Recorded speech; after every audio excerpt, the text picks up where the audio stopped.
अब आता है इंद्रियों में जिह्वा।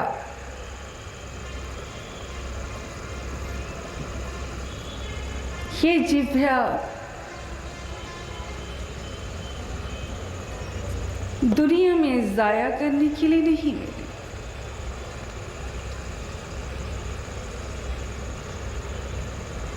क्या आप सारा दिन इसी जिह्वा से झूठ बोलते रहे?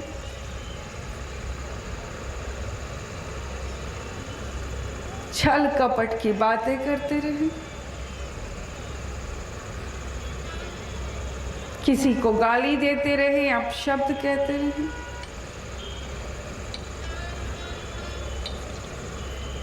या फिर इसी जिह्वा से निंदा चुगली करते रहे? या फिर संसारिक प्राणी क्या करते हैं? सारा दिन अर्थहीन बातें इस जिह्वा से करते हैं। ऐसी अर्थहीन बातें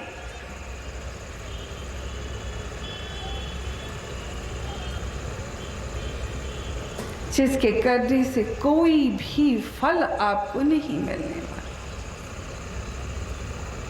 संसार में बहुत से ऐसे लोग हैं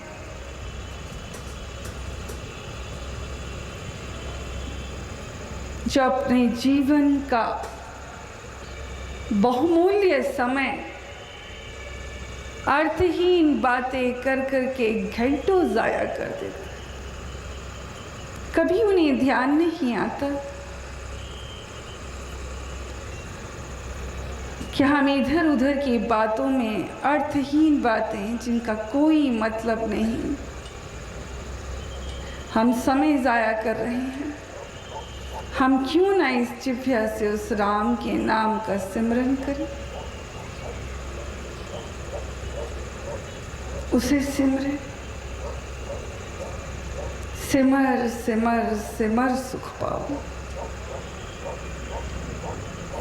ये जीवन उसका सिमरन करने के लिए ही मिला। इस जिह्वा से उसका सिमरन करें, उसे याद करें, उसे पुकारें। जीवन उसके लेखे लगाए तो धन्य हो जाएंगे। कई कर्म कट जाएंगे आपके। जो मन अशांत है वहां शांति का वास होगा, वहां सुख का आभास होगा। और भी कई अनुभव ज्यों आप उस हरि का सिमरन करेंगे, इस सत्य को जानने वाले बने। इस जिह्वा से राम का सिमरन करना है। इस जिह्वा से अर्थहीन बातें, झूठ, छल, कपट, गाली, निंदा, चुगली से दूर रहना। ये शिक्षा भी गुरु की कृपा से मिलती है और गुरु की कृपा से ही आप जिह्वा से हर श्वास उसका सिमरन करने वाले बन जाते हैं। अब आता है नाक, जिससे सुगंधी या किसी भी प्रकार की गंध लेने का कार्य ये इंद्री करती है।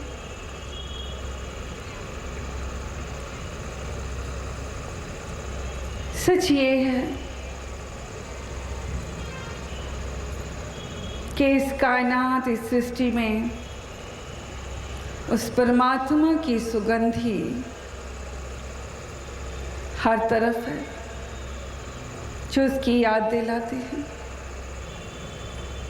जैसे कि हमने कई बार कहा कि हम बचपन से ही फूलों को देखकर सोचा करते थे, कौन है जो इसमें रंग भर देता है।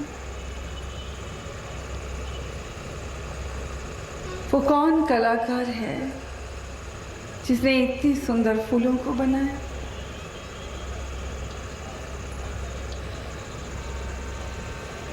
हर फूल एक शिक्षा देता है।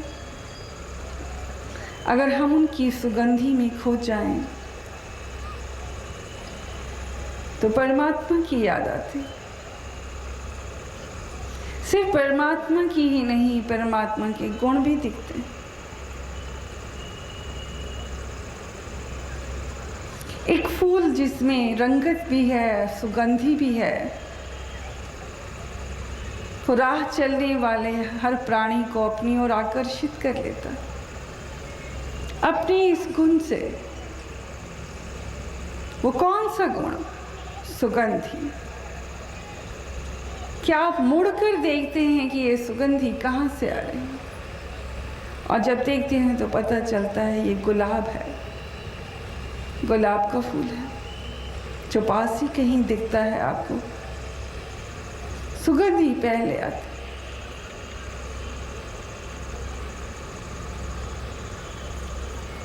जो शिक्षा दे रहा है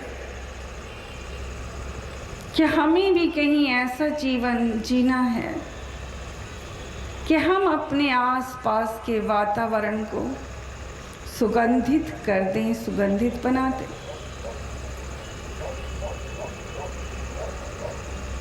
एक ऐसा आचरण, एक ऐसा व्यवहार से अपनी एक ऐसी पहचान, एक ऐसी आइडेंटिटी कि ये संसार भी आपको मुड़ कर देखे। आप अपने अंदर ऐसी सुगंधी पैदा करें, ऐसे गुण पैदा करें। किंतु संसार का कुछ और ही हाल है। वो बुराइयों में ऐसी जीने लग गया कि उसे इल्म ही नहीं कि वो कितनी गंदगी में धंस गया, कितना पाप कर रहा है, कितना भ्रष्टाचार कर रहा है, कितनी दोष उसके अंदर आ गए। ऐसा नहीं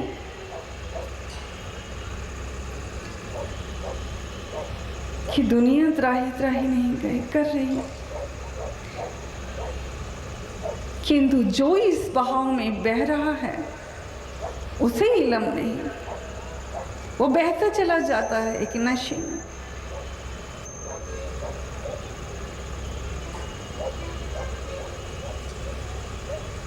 और उसे अपनी बुराई की बदबू नहीं आती।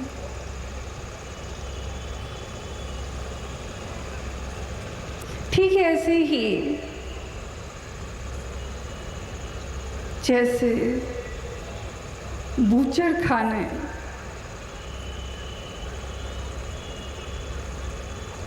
कभी कोई उधर से ना गुजरा हो और गुजरे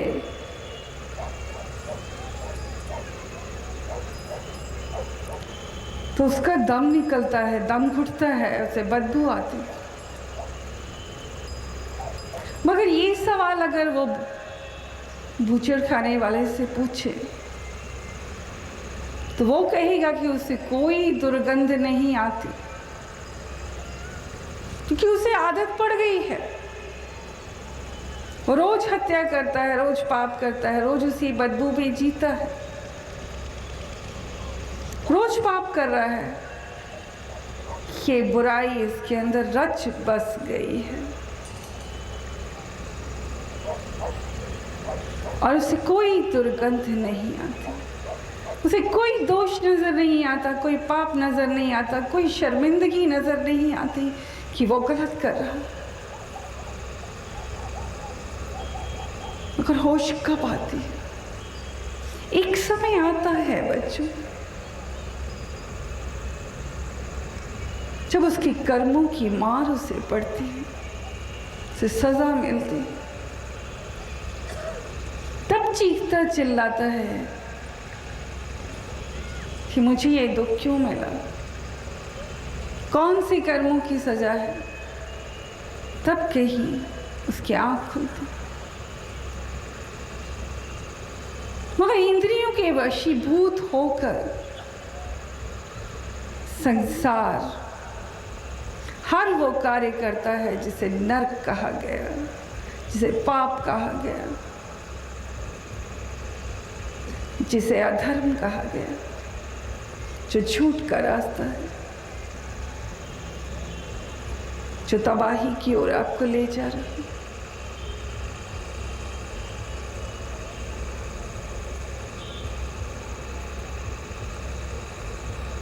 अब आता है वो इंद्रिय जिसे स्पर्श इंद्रिय कहा गया। यूं तो संसार स्पर्श इंद्रिय का तात्पर्य सिर्फ काम वासना से लेता है,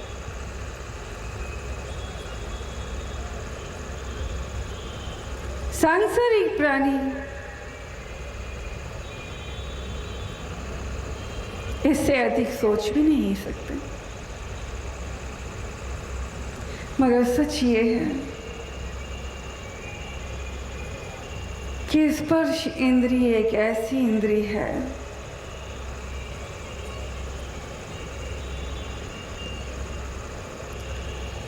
कि सांसारिक प्राणी माया नगरी के हर चीज को स्पर्श करना चाहता है। वो हर उपलब्धि जो उसे दिखती है, सुंदर महल, मकान, जिसे बनाता है, स्पर्श करता है, छूता है, खुश होता है, वो हर सजावट, वो माया नगरी का हर आकर्षण जो उसे मोहित करता है, उसे वो छूना चाहता है, स्पर्श करना चाहता है, उसे घर में लाकर सजाना चाहता। कुछ पल के लिए ही सही वो मकान, गाड़ी, हर सजावट लेकर आता है, इसमें खो जाता है, खुश होता है, स्पर्श करता है। और सच ये है कि इसी दुनिया का होके रह जाता है। उसे इसी दुनिया का हर स्पर्श अच्छा लगता है। वह हर चीज को थामना चाहता, हर चीज को पाना चाहता। नहीं समझ आती उसे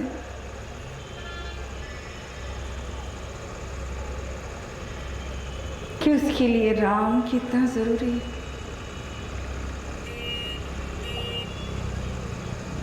दुनिया के इसी स्पर्श को पाने के लिए,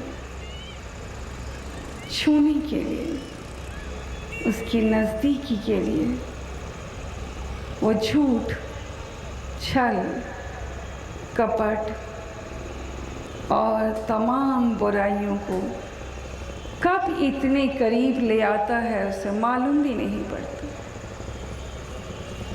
अब उसे झूठ का स्पर्श अच्छा लगता है, अब उसे छल अच्छा लगता है, अब उसे डिप्लोमेटिक बातें अच्छी लगती हैं। अब उसका हर अंदाज बदल जाता है, उसे खबर भी नहीं होती कि उसके अंदर किन बुराइयों ने स्पर्श कर लिया, उसे छू लिया।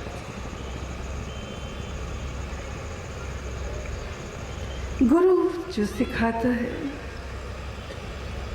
कि दुनिया में ये सारे स्पर्श उसका विनाश कर देंगे,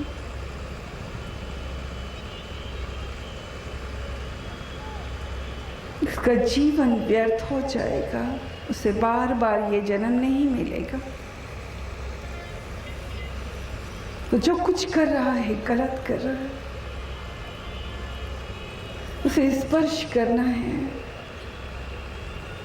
राम की सच्चाई का, राम की प्रेम का, उस भक्ति का, उस आध्यात्मिक सुख का स्पर्श करना, उस आध्यात्मिक आनंद का स्पर्श करना, उसमें लीन हो जाना है जिसके अंश हैं आप। ये आँख खोलता है गुरु, ये समझ देता है गुरु। सच ये है, गुरु के एक दीदार से ही आपको ये स्पर्श हो जाता है कि ये जन्म राम को पाने के लिए ही मिला है और राम को पाने की तड़प आपके अंदर जन्म लेती है।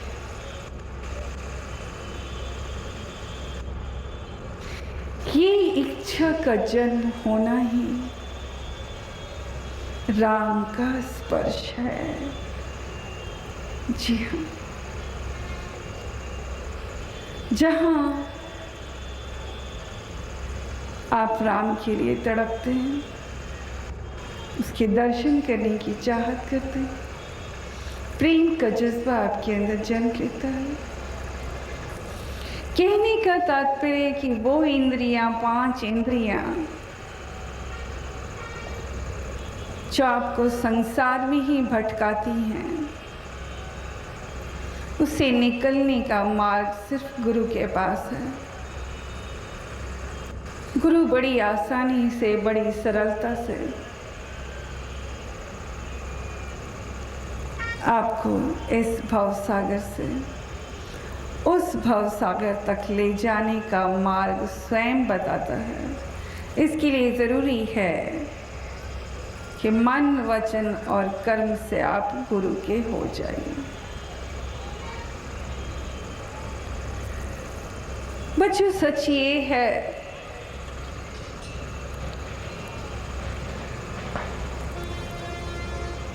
कि आज का हेडलाइंस है चरण चलो मार्ग गोविंद। गुरु सिर्फ आपको आपकी इंद्रियों से ही नहीं उभारता, धर्म का सच्चा मार्ग क्या है ये भी बताता, इसे जीना कैसा है वो आपको सच्चा गुरसिख बनाता। सच्ची गुरसिख की पहली पहचान है वो गुरु के हुक्म में रहता है, गुरु की आज्ञा में रहता है।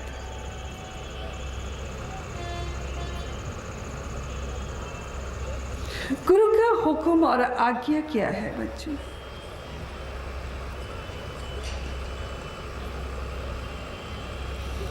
गुरु के हुक्म और आज्ञा में रहने वाले शिष्य प्रातः काल 4 बजे उठकर ध्यान में बैठने वाले बनते हैं। जी हाँ, अपने दिन की शुरुआत परमात्मा की याद से करनी चाहिए। हर सच्ची गुरसिख की पहली पहचान है कि वो अपने दिन की शुरुआत गुरु की याद से करता। पहले अपनी आत्मा को भोजन दीजिए, फिर अपने शरीर को। आत्मा का भोजन क्या है? परमात्मा का सिमरन करना, उसके ध्यान में बैठे।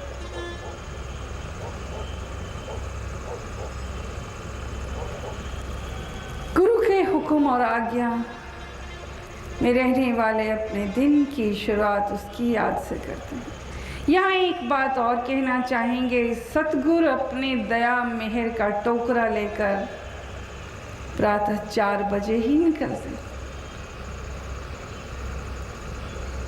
मगर कोई विरला है जो सतगुरु की याद में बैठा होता है, और जो बैठा होता है वो दया का पात्र बनता है। बच्चों, आप सबसे भी हम ये कहना चाहेंगे कि अच्छाई कहीं से भी मिले उसे धारण करना चाहिए। आप प्रातः उठ के देखें, ध्यान में बहुत सी चीज़ें बिन मांगे मिल जाएंगी। ये कहावतें यूं ही नहीं, बिन मांगे मोती मिले, मांगे मिले न भीख। जब जब आप गुरु के और परमात्मा के ध्यान में समय लगाते हैं, उसकी याद में, उसे खबर है कि आपको क्या चाहत है, वो बिन मांगे आपको देता। आपने उसकी हजूरी में समय दिया, आपके दुख वो दूर करता है, आपकी चिंता उसकी चिंता। आपने सिर्फ अपने दिन की शुरुआत उसकी याद से करनी। फिर कम बोलना, कम खाना, कम सोना। कहते हैं सच्चा गुरसिख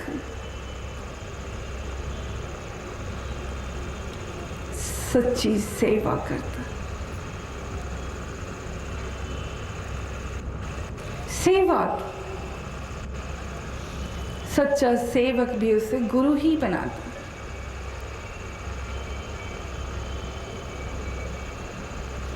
जहाँ गुरु सिखाता है तन की सेवा, मन की सेवा और धन की सेवा। बच्चों, तन की सेवा से आपके स्वयं के कई कर्म कट जाते हैं। मान लीजिए आपके घर में कोई बीमार है, उसे आपकी ज़रूरत है, और अगर आप उसकी सेवा कर रहे हैं तो यकीन मानिए दिल से आपने सेवा की, आपको वो रोग, वो बीमारी कभी नहीं होगी। और सच्चे मन से अगर आपने सेवा की तो आपकी सेवा परवान चढ़ेगी, वो व्यक्ति भी ठीक हो जाएगा, आपकी प्रार्थना कबूल होगी।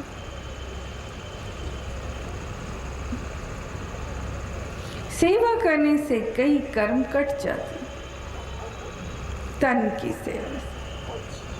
अब आता है मन की सेवा। मन की सेवा वो सेवा है, कहीं भी किसी भी स्थान पर आपको सेवा का मौका मिले, आप खुशी खुशी समर्पित भाव से वहां पहुंचे। वो चाहे खुशी का मौका हो, किसी की बेटी के ब्याह का मौका हो, किसी के घर में कोई दुख तकलीफ हो, किसी को ज़रूरत आन पड़े, आप मन से सेवा करते, पूरी समर्पित भाव से सेवा करते। जहाँ लेने का जज्बा नहीं, सिर्फ देने का जज्बा। ऐसा कौन कर सकता है जो राम से जुड़ा है? राम से जुड़े व्यक्ति अपने सिमरन में राम से जुड़कर सेवा करते। बच्चों, सभी को शिकायत है कि ध्यान नहीं लगता, सिमरन में मन नहीं लगता। हम भक्ति करना तो चाहते हैं मगर हमसे भक्ति होती नहीं। माता जी, भक्ति का दान बख्शिए। क्या आपको बताना चाहेंगे कि सेवा वो सीढ़ी है